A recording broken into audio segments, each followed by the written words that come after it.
Hello everyone, मी काजल तुमचं स्वागत करते आमच्या ग्लोबल ऑनलाईन स्पर्धा परीक्षामध्ये। तर मित्रांनो, आपण बीएड प्रवेश परीक्षाच्या संपूर्ण सिलेबसवरती एक लेक्चर सिरीज स्टार्ट केलेली आहे। आजचा आपला 29वा लेक्चर आहे आणि आजच्या टॉपिकचं नाव आहे राज्यशास्त्र व नागरिकशास्त्र या युनिटमधील राष्ट्रपती व उपराष्ट्रपती।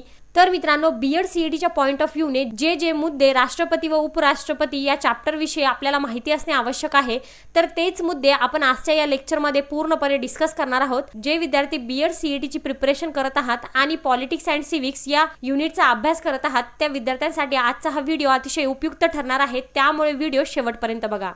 तर मित्रांनो, बीएड सीईटीची कमी वेळात परिपूर्ण तयारी करण्यासाठी आम्ही एक कंप्लीट कोर्स लॉन्च करतोय। या कंप्लीट कोर्समध्ये आम्ही तुम्हाला प्रोव्हाइड करणार आहोत फुल सिलेबस व्हिडिओ लेक्चर्स, फुल syllabus notes plus 2000 practice MCQs आणि 10 फुल सिलेबस टेस्ट सिरीज। तर मित्रांनो, व्हिडिओ लेक्चरमध्ये प्रत्येक important topic step by step पद्धतीने एक्सप्लेन केलेला आहे, जेणेकरून तुम्हाला समजण्यास सोपं जाईल। नोट्समध्ये प्रत्येक इम्पॉर्टंट टॉपिक हायलाइट केलेला आहे, जेणेकरून तुम्हाला ज्या पण टॉपिकचा अभ्यास करायचा आहे तुम्ही डायरेक्टली त्या टॉपिकचा अभ्यास करू शकता। या व्यतिरिक्त तुम्हाला या कोर्समध्ये 2000 प्रॅक्टिस एमसीक्यूज दिलेले आहे। मित्रांनो, हे 2000 प्रॅक्टिस एमसीक्यूज अशा प्रकारे घेतले जे बीएड सीईटी मध्ये बऱ्याचदा विचारलेले आहे। या व्यतिरिक्त 10 फुल सिलेबस टेस्ट सिरीज देखील यामध्ये अवेलेबल आहे। तर मित्रांनो, टेस्ट सिरीजमुळे काय होईल की तुमचा भरपूर सराव होईल, भरपूर प्रॅक्टिस होईल आणि याचा फायदा परीक्षेत तुम्हाला नक्कीच होईल। तर मित्रांनो, या कंप्लीट कोर्सची फीज आहे फक्त 499 रुपये। या कंप्लीट कोर्सला जॉईन करण्यासाठी खाली दिलेल्या नंबरवरती व्हॉट्सअप थ्रू तुम्ही कॉन्टॅक्ट करू शकता। मित्रांनो, हा कंप्लीट कोर्स तुम्ही नक्कीच परचेस करा।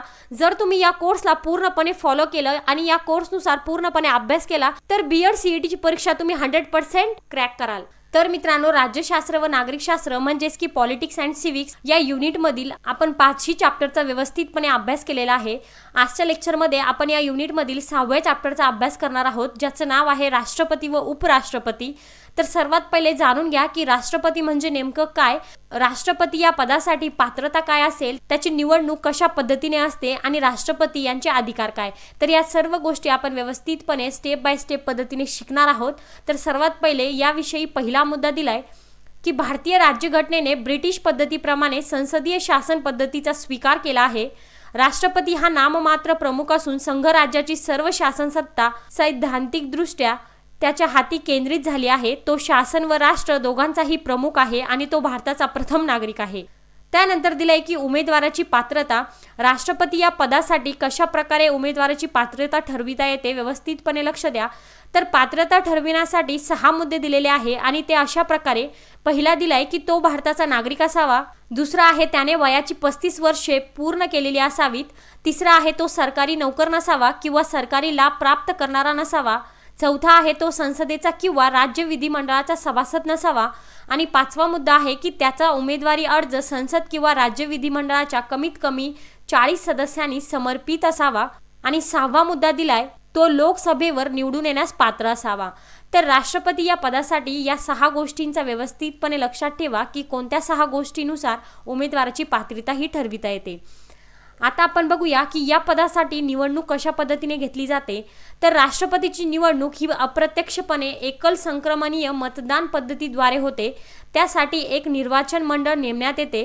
त्यात संसदेच्या लोकसभा व राज्यसभा या दोन्ही सभागृहांचे निर्वाचित सदस्य आणि घटक राज्याच्या विधानसभांचे निर्वाचित सदस्यांचा समावेश असतो। राष्ट्रपती व राज्यपाल नियुक्त सदस्यांचा समावेश या निर्वाचन मंडळात होत नाही।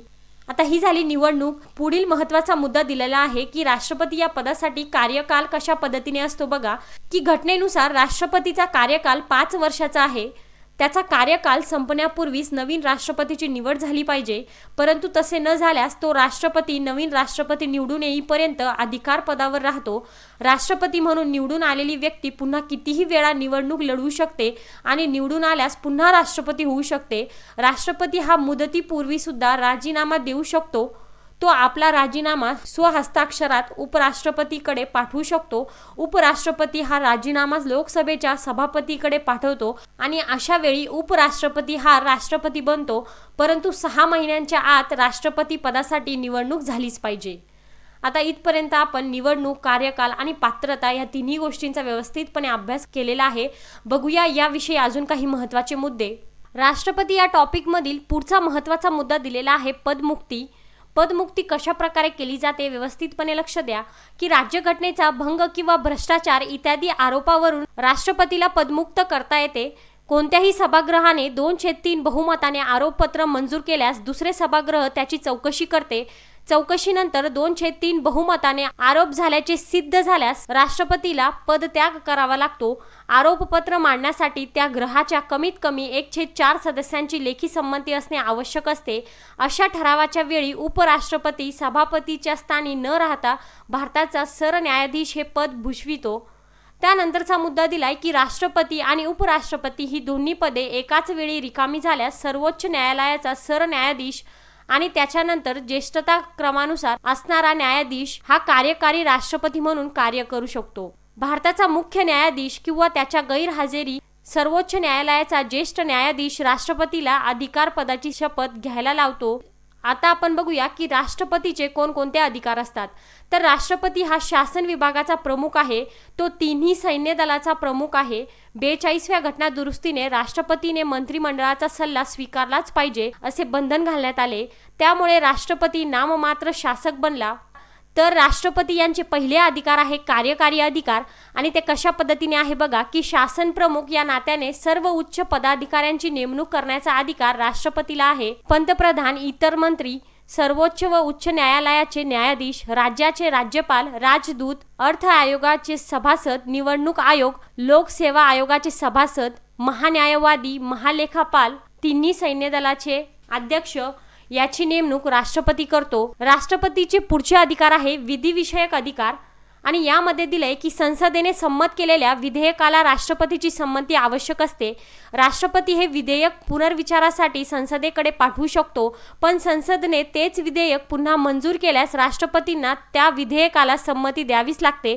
संसदेचे अधिवेशन बोलाविणे, ते तहकूब करणे, लोकसभेचे विसर्जन करणे, संसदेच्या पहिल्या बैठकीचे उद्घाटन करणे, राज्यसभेवर 12 सदस्यांना नेमणे वगैरे इत्यादी अधिकार राष्ट्रपतीला दिलेले आहेत.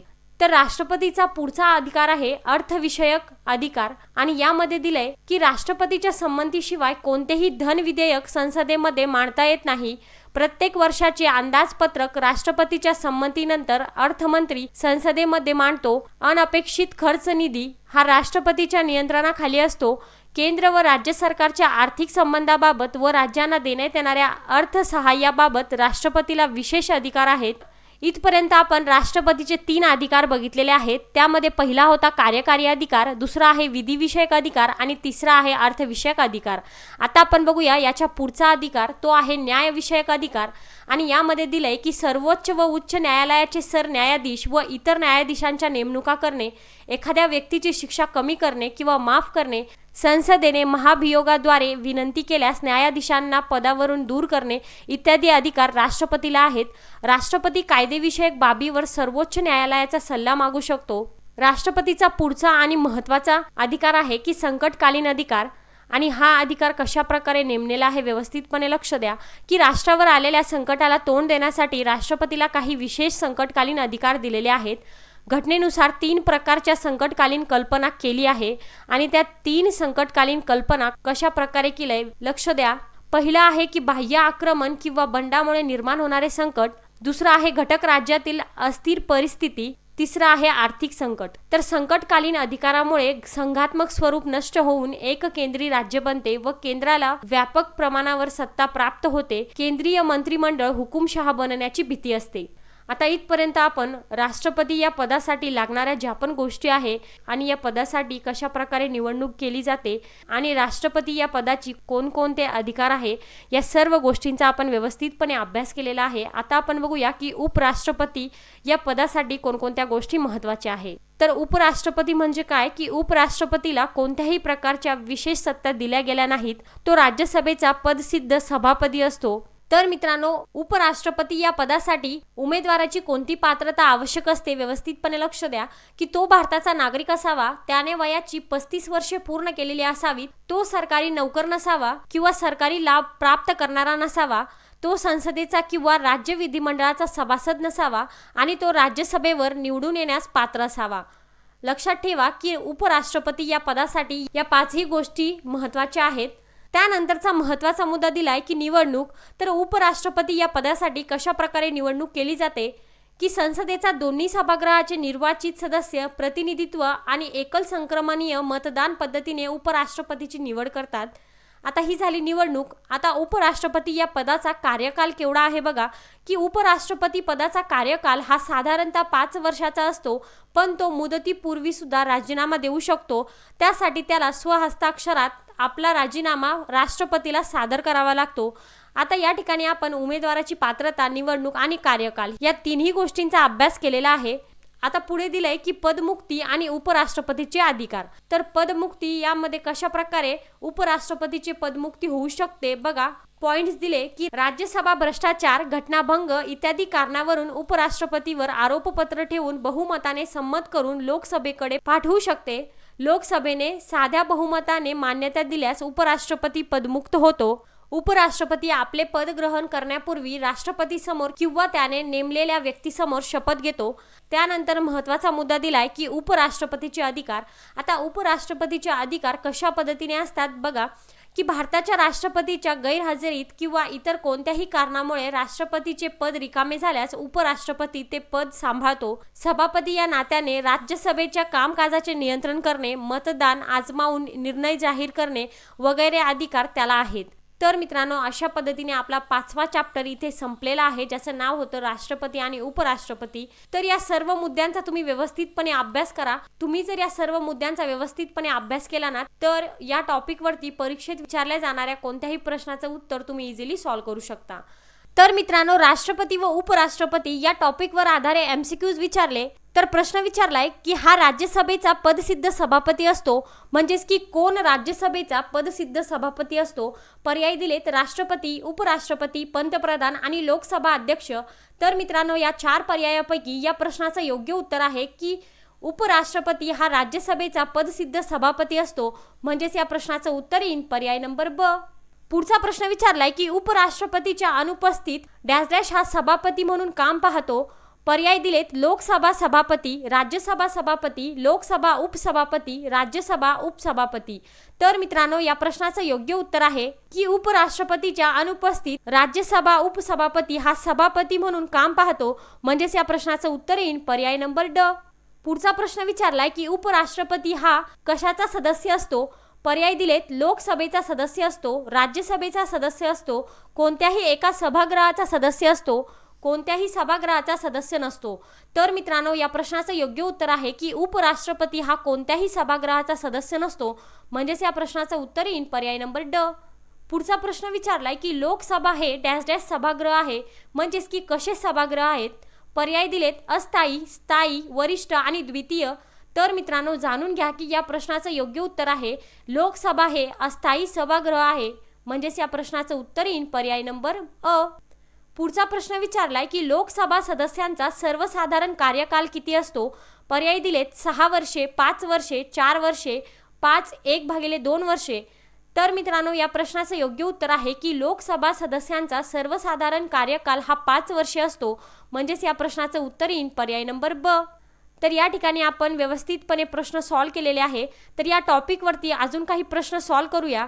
पुढचा प्रश्न विचारलाय एखादे विधेयक धन विधेयक आहे की नाही हे ठरविण्याचा अधिकार कोणाचा असतो. आणि पर्याय दिलेत लोकसभा अध्यक्ष, राज्यसभा अध्यक्ष, राष्ट्रपती, पंतप्रधान. तर मित्रांनो, या प्रश्नाचं योग्य उत्तर आहे की एखादे विधेयक धन विधेयक आहे की नाही हे ठरविण्याचा अधिकार लोकसभा अध्यक्षाचा असतो, म्हणजेच या प्रश्नाचं उत्तर येईल पर्याय नंबर अ.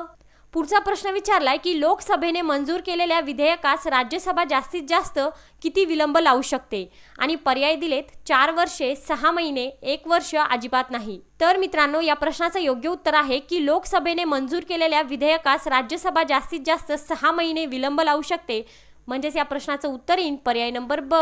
पुढचा प्रश्न विचारलाय की डॅश डॅश विधेयकाचा प्रारंभ राज्यसभेत होऊ शकत नाही. आणि पर्याय दिलेत कायदे, प्रशासकीय, धन वरील सर्व. तर मित्रांनो, या प्रश्नाचं योग्य उत्तर आहे की धन विधेयकाचा प्रारंभ राज्यसभेत होऊ शकत नाही, म्हणजेच या प्रश्नाचं उत्तर येईल पर्याय नंबर क. पुढचा प्रश्न विचारलाय की राज्यसभा सदस्यांची निवड करताना कोणते सदस्य मतदान करतात. पर्याय दिलेत लोकसभा सदस्य, विधान परिषद सदस्य, लोकसभा व विधानसभा सदस्य आणि विधानसभा सदस्य. तर मित्रांनो, या प्रश्नाचं योग्य उत्तर आहे की राज्यसभा सदस्यांची निवड करताना विधानसभा सदस्य मतदान करतात, म्हणजेच या प्रश्नाचं उत्तर येईल पर्याय नंबर ड. पुढचा प्रश्न विचारलाय की राष्ट्रपतीची निवड करताना डॅश डॅश मतदान करतात, म्हणजेच की कोण मतदान करतात. पर्याय दिलेत लोकसभा सदस्य, राज्यसभा सदस्य, विधानसभा सदस्य आणि वरील सर्व. तर मित्रांनो, या प्रश्नाचं योग्य उत्तर आहे की राष्ट्रपतीची निवड करताना लोकसभा सदस्य, राज्यसभा सदस्य आणि विधानसभा सदस्य म्हणजे हे तिन्ही मतदान करतात. म्हणजेच या प्रश्नाचं उत्तर येईल पर्याय नंबर ड. पुढचा आणि महत्त्वाचा प्रश्न विचारलाय की उपराष्ट्रपतीची निवड करताना कोण मतदान करतात आणि या प्रश्नासाठी 4 पर्याय दिलेले आहेत. लोकसभा सदस्य, राज्यसभा सदस्य, विधानसभा सदस्य आणि ड पर्याय आहे अ व ब. तर मित्रांनो, या प्रश्नाचं योग्य उत्तर आहे की उपराष्ट्रपतीची निवड करताना लोकसभा सदस्य आणि राज्यसभा सदस्य हे दोन्ही देखील मतदान करतात. म्हणजेच या प्रश्नाचं उत्तर येईल पर्याय नंबर ड. पुढचा प्रश्न विचारलाय की राज्यसभेला हे अधिकार आहेत आणि 4 या ठिकाणी अधिकार दिलेत. कायदेविषयक, प्रशासकीय, आर्थिक आणि संविधानात्मक. आणि या प्रश्नासाठी 4 पर्याय दिलेत. वरील सर्व, फक्त 1 व 2, फक्त 1 आणि ड पर्याय दिलाय 1, 2 व 4. तर मित्रांनो, या प्रश्नाचं योग्य उत्तर आहे की राज्यसभेला कायदेविषयक, प्रशासकीय, आर्थिक आणि संविधानात्मक हे सर्व अधिकार आहेत. म्हणजेच या प्रश्नाचं उत्तर येईल पर्याय नंबर अ, वरील सर्व.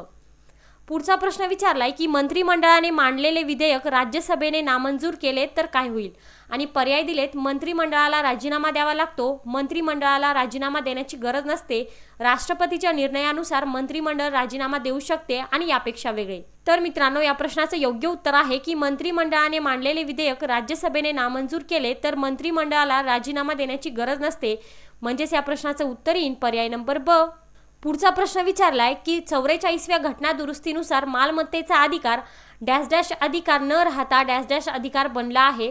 अतिशय सोपा प्रश्न आहे. या प्रश्नासाठी 4 पर्याय दिलेत. मूलभूत विधिविषयक मूलभूत, प्रशासकीय मूलभूत आणि मूलभूत प्रशासकीय. तर मित्रांनो, या प्रश्नाचं योग्य उत्तर आहे की 44व्या घटना दुरुस्तीनुसार मालमत्तेचा अधिकार मूलभूत अधिकार न राहता विधिविषयक अधिकार बनला आहे. म्हणजेच या प्रश्नाचं उत्तर येईल पर्याय नंबर अ. पुढचा प्रश्न विचारलाय की राष्ट्रपती लोकसभेत डॅश डॅश जमातीचे डॅश डॅश प्रतिनिधी म्हणून नेमू शकतो. पर्याय दिलेत Anglo Indian 2, red Indian 2, Anglo Indian 4 आणि रेड इंडियन 4. तर या प्रश्नाचं योग्य उत्तर आहे की राष्ट्रपती लोकसभेत अँग्लो इंडियन जमातीचे 2 प्रतिनिधी नेमू शकतो. म्हणजेच या प्रश्नाचं उत्तर येईल पर्याय नंबर अ. तर मित्रांनो, अशाच पद्धतीने आजचा आपला व्हिडिओ लेक्चर इथे संपलेला आहे. लेक्चर आवडला असेल तर लाईक करा, शेअर करा. काही प्रश्न असतील तर कमेंट सेक्शनमध्ये नक्कीच विचारा. धन्यवाद.